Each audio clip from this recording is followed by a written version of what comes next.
Chapter 3. Royal and General. The bank rang the following day. "This is John Crawley. Do you remember me? Personnel manager at the Royal and General. We were wondering if you could come in." Come in? Alex was half-dressed, already late for school. "This afternoon. We found some papers of your uncle's. We need to talk to you about your own position." Was there something faintly threatening in the man's voice? What time this afternoon? Alex asked. "Could you manage 4:30? We're on Liverpool Street. We can send a cab." "I'll be there," Alex said, "and I'll take the tube." He hung up. "Who was that?" Jack called out from the kitchen.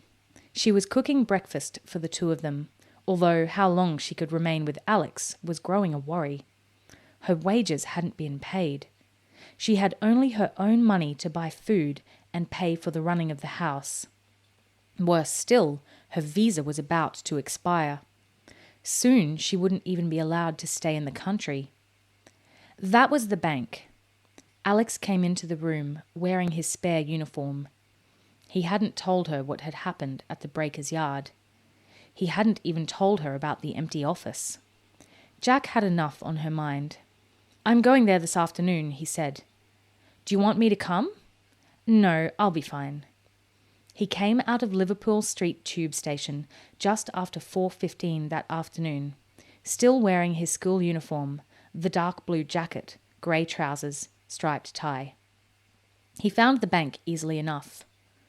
The Royal and General occupied a tall, antique-looking building with a Union Jack fluttering from a pole about 15 floors up. There was a brass nameplate next to the main door and a security camera swivelling slowly over the pavement. Alex stopped in front of it. For a moment, he wondered if he was making a mistake going in. If the bank had been responsible in some way for Ian Ryder's death, maybe they had asked him here to arrange his own. No, the bank wouldn't kill him. He didn't even have an account there. He went in. In an office on the 17th floor, the image on the security monitor flickered and changed as street camera number 1 smoothly cut across to reception cameras number 2 and number 3, and Alex passed from the brightness outside to the cool shadows of the interior. A man sitting behind a desk reached out and pressed a button, and the camera zoomed in until Alex's face filled the screen. "So he came," the chairman of the bank muttered. "That's the boy?" The speaker was a middle-aged woman. She had a strange potato-shaped head, and her black hair looked as if it had been cut using a pair of blunt scissors and an upturned bowl. Her eyes were almost black too.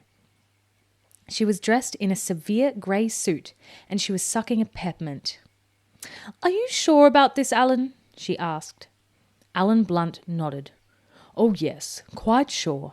You know what to do?" The last question was addressed to his driver, who was standing uncomfortably, slightly hunched over. His face was a chalky white. He had been like that ever since he had tried to stop Alex in the Breakers' Yard. "Yes, sir," he said. "Then do it," Blunt said. His eyes never left the screen. In reception, Alex had asked for John Crawley and was sitting on a leather sofa, vaguely wondering why so few people were going in or out. The reception area was wide and airy, with a brown marble floor, 3 elevators to one side, and, above the desk, a row of clocks showing the time in every major world city. But it could have been the entrance to anywhere. A hospital, a concert hall, even a cruise liner. The place had no identity of its own. One of the lifts pinged open, and Crawley appeared in his usual suit, but with a different tie. "I'm sorry to have kept you waiting, Alex," he said. "Have you come straight from school?" Alex stood up but said nothing, allowing his uniform to answer the man's question. "Let's go up to my office," Crawley said. He gestured. "We'll take the lift." Alex didn't notice the fourth camera inside the lift, but then it was concealed on the other side of the two-way mirror that covered the back wall. Nor did he see the thermal intensifier next to the camera. But this second machine both looked at him and through him as he stood there, turning him into a pulsating mass of different colours, none of which translated into the cold steel of a hidden gun or knife. In less than the time it took Alex to blink, the machine had passed its information down to a computer which had instantly evaluated it and then sent its own signal back to the circuits that controlled the elevator. It's okay, he's unarmed. Continue to the 15th floor. Here we are. Crawley smiled and ushered Alex out into a long corridor with an uncarpeted wooden floor and modern lighting. A series of doors was punctuated by framed paintings, brightly coloured abstracts. My office is just along here. Crawley pointed the way. They had passed 3 doors when Alex stopped. Each door had a nameplate, and this one he recognised. 1504, Ian Ryder. White letters on black plastic. Crawley nodded sadly. Yes, this was where your uncle worked. He'll be much missed. Can I go inside? Alex asked. Crawley seemed surprised. Why do you want to do that? I'd be interested to see where he worked. I'm sorry, Crawley sighed. The door will have been locked and I don't have the key. Another time, perhaps. He gestured again. He used his hands like a magician, as if he was about to produce a fan of cards. I have the office next door, just in here. They went into 1505. It was a large square room with 3 windows looking out over the station. There was a flutter of red and blue outside, and Alex remembered the flag he had seen. The flagpole was right next to Crawley's office. Inside, there was a desk and chair, a couple of sofas, in the corner a fridge, on the wall a couple of prints. A boring executive office. Perfect for a boring executive. Please, Alex, sit down, Crawley said. He went over to the fridge. Can I get you a drink? Do you have Coke? Yes. Crawley opened a can and filled a glass, then handed it to Alex. Ice? No, thanks. Alex took a sip. It wasn't Coke. It wasn't even Pepsi. He recognised the oversweet, slightly cloying taste of supermarket cola and wished he'd asked for water. So, what do you want to talk to me about? Your uncle's will. The telephone rang, and with another hand sign, this one for excuse me, Crawley answered it. He spoke for a few moments, then hung up again. I'm very sorry, Alex. I have to go back down to reception. Do you mind? Go ahead. Alex settled himself on the sofa. I'll be about 5 minutes. With a final nod of apology, Crawley left. Alex waited a few seconds. Then he poured the cola into a potted plant and stood up. He went over to the door and back into the corridor. At the far end, a woman carrying a pile of papers appeared and then disappeared through a door. There was no sign of Crawley. Quickly, Alex moved back to the door of 1504 and tried the handle. But Crawley had been telling the truth. It was locked. Alex went back into Crawley's office.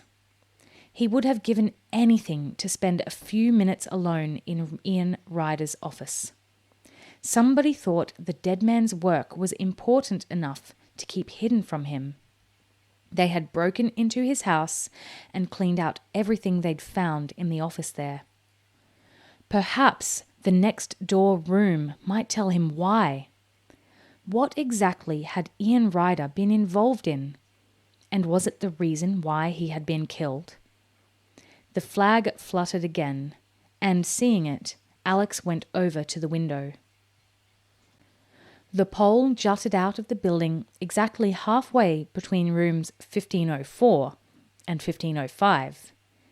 If he could somehow reach it, He should be able to jump onto the ledge that ran along the side of the building outside room 1504. Of course, he was 15 floors up. If he jumped and missed, there would be about 70 meters to fall. It was a stupid idea. It wasn't even worth thinking about. Alex opened the window and climbed out. It was better not to think about it at all. He would just do it.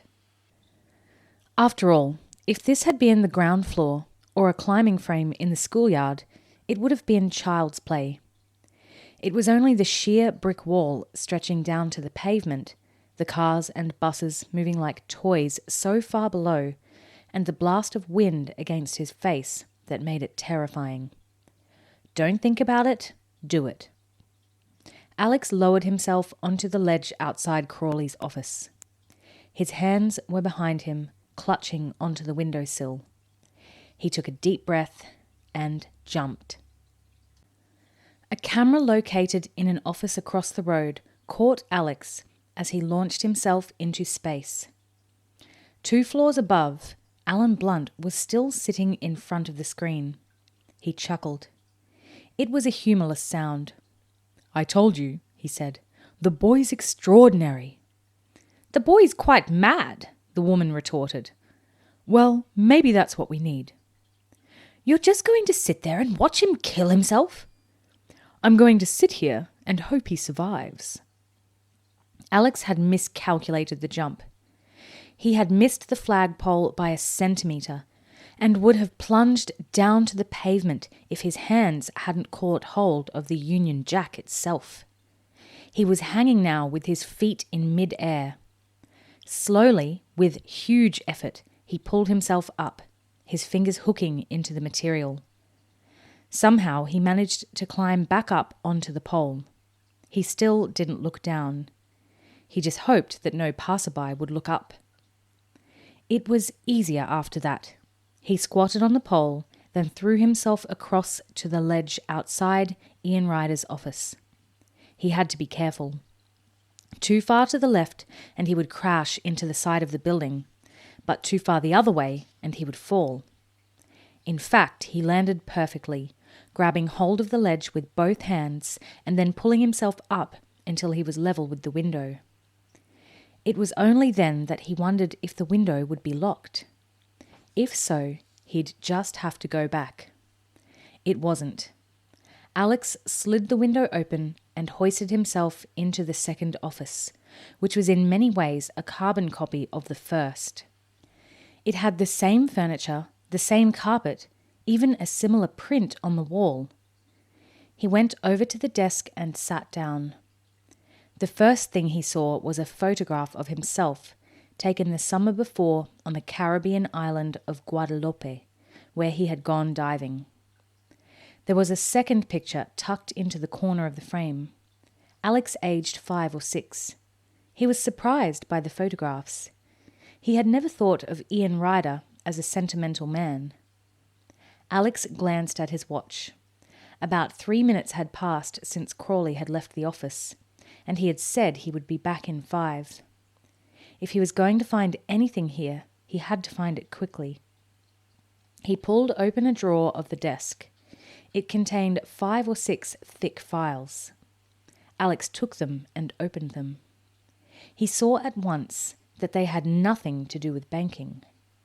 The first was marked Nerve Poisons, New Methods of Concealment and Dissemination. Alex put it aside and looked at the second. Assassinations, 4 case studies.